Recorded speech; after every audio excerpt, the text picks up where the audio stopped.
Bonjour YouTube, it is time for my prediction video for Backlash, the PLE, which takes place this weekend. There are 5 matches on the card, so as they say in France, without further ado, allons-y.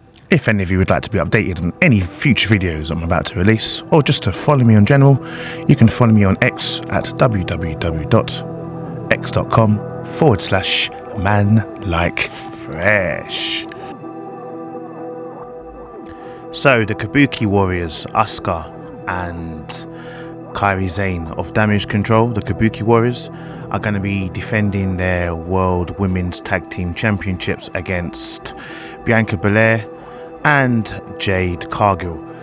So this match is probably going to be the last time that these two teams will face each other, simply because obviously the Damage Control has been moved to Raw in the last draft, though the Tag Team Championships is not exclusive to Raw or SmackDown. It can be defended on all 3 brands including NXT. So yeah, so let's run down this match. So before I go into the match, has anyone noticed the evil looks that Jade Cargill kind of gives Bianca Belair these days? So I think ever since before WrestleMania, I've noticed that there's a bit of tension between the two, though I feel like maybe somewhere down the line there will be a confrontation between the two, but I feel for now WWE is looking to use Bianca Belair to help elevate Jade Cargill to the level that she needs to be before they feud. So best way to get them two to stay together is to win the Tag Team Championships from Asuka and Kairi Sane. So Bianca and Jade Cargill to win.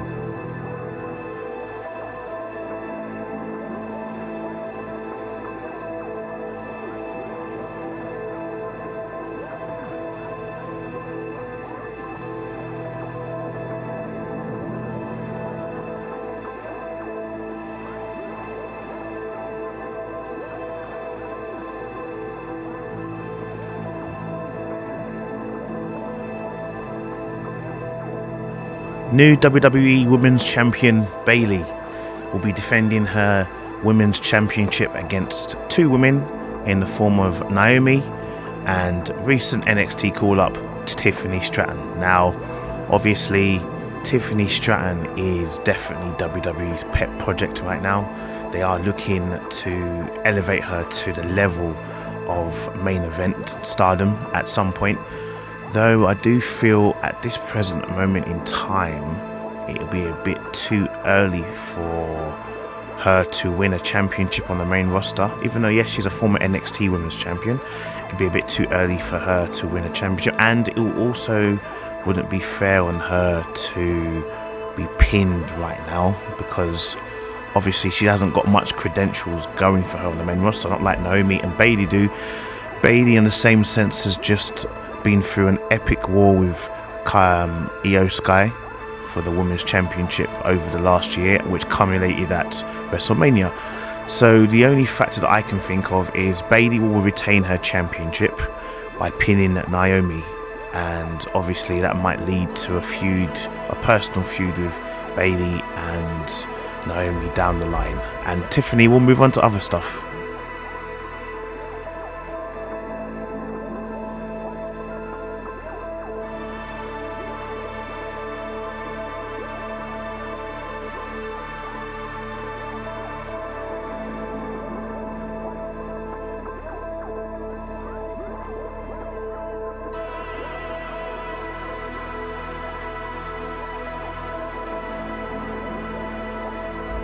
So with Rhea Ripley out with an injury thanks to the woman that's been on a mission for revenge, Liv Morgan, a new women's champion was crowned on Raw 2 weeks ago in the form of Becky Lynch.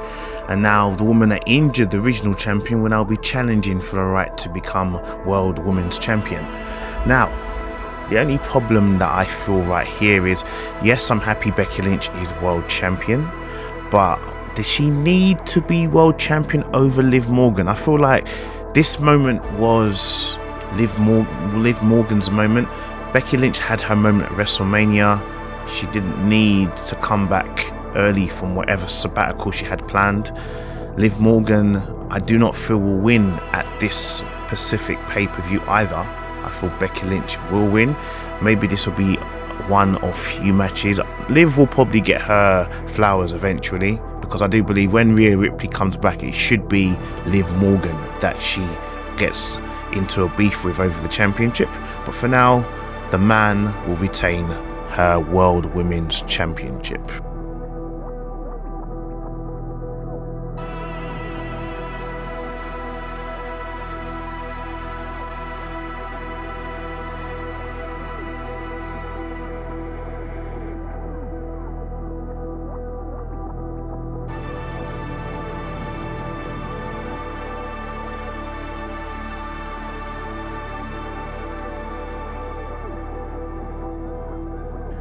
Right, with Roman losing his WWE Universal Championship to Cody, the Bloodline was without a leader, and for whatever reason, Solo Sikoa has decided to step up and be classified as the self-proclaimed tribal chief.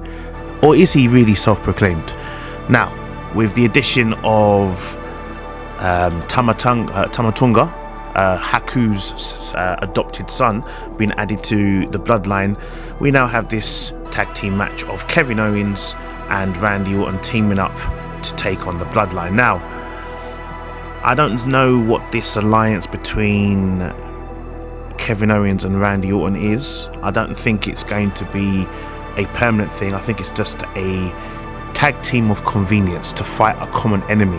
However, I do feel there's going to be a bit of miscommunication between Kevin Owens and Randy Orton, and I do also believe that the Bloodline may have an additional member coming into this match to interfere, whether it would be Jacob Fatu or another member of the Anoa'i family, who knows. But I do believe the Bloodline will win this match, and then Kevin Owens and Randy Orton may end up start feuding. So the Bloodline to win.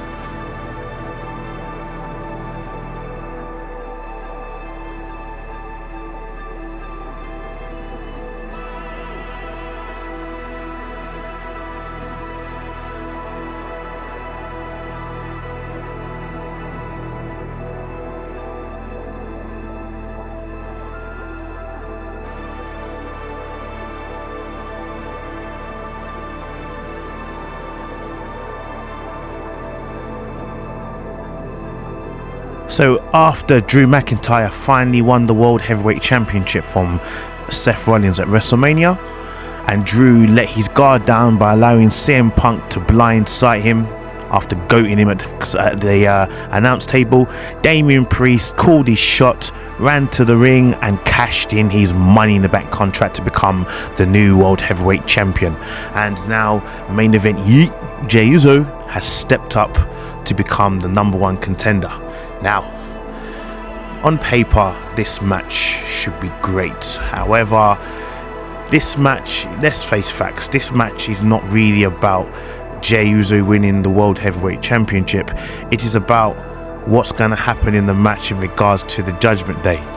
Is the Judgment Day going to come in to interfere in the match and cost Damian Priest the championship? Because let's face facts, there's going to be a lot of jealousy in there now that Damian Priest is now cashed in the champion to become champion. But I feel for now, the Judgment Day will assist Damian in retaining his championship. So, Damian to win and retain.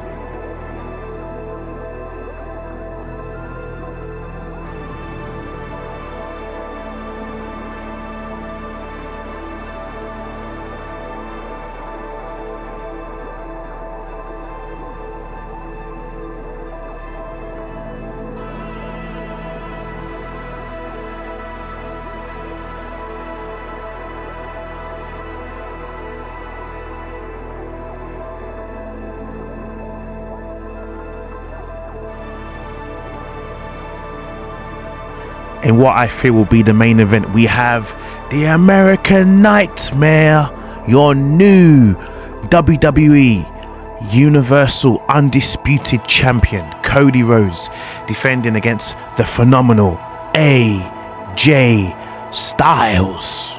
AJ Styles, who won a tournament to become the #1 contender, who he beat to win in getting this match was LA Knight. But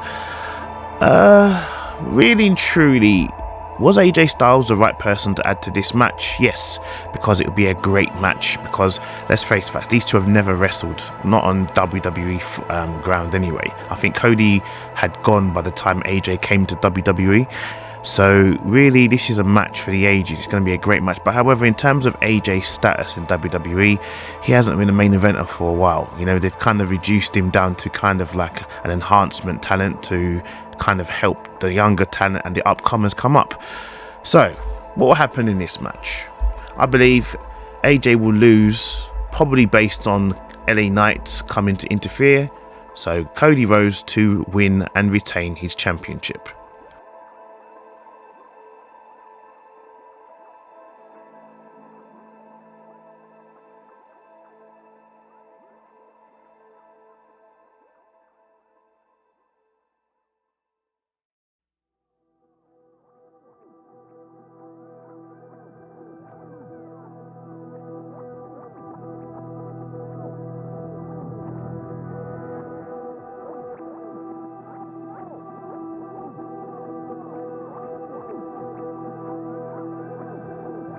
With all my predictions now covered, stay tuned for my final thoughts.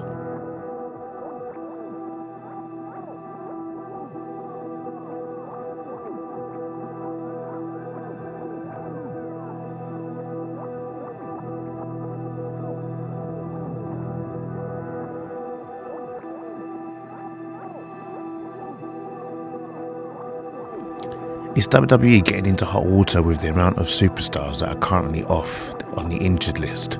Only time will tell. Let's just hope that no more wrestlers go injured. Who is the true leader of the bloodline? Is it The Rock? Is it Roman?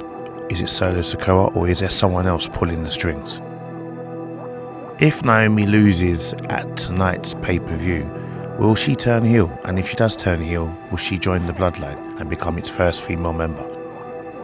What is going on between Liv Morgan and Dominic Mysterio? Are they plotting something?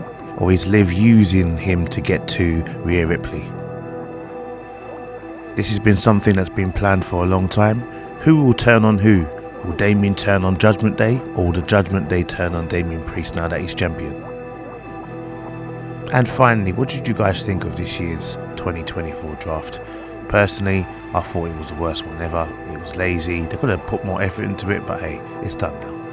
Before you guys leave, kindly do me the greatest honour by subscribing to my YouTube channel by clicking on subscribe, and by following me on my only social media platform of X at www.x.com/Manlykefresh, where you'll be updated with any future videos which are about to come out, whether it be my wrestling videos or my gaming videos or my top 20s. So until next time guys, see you at the next video, look after yourselves and take care. Bye bye.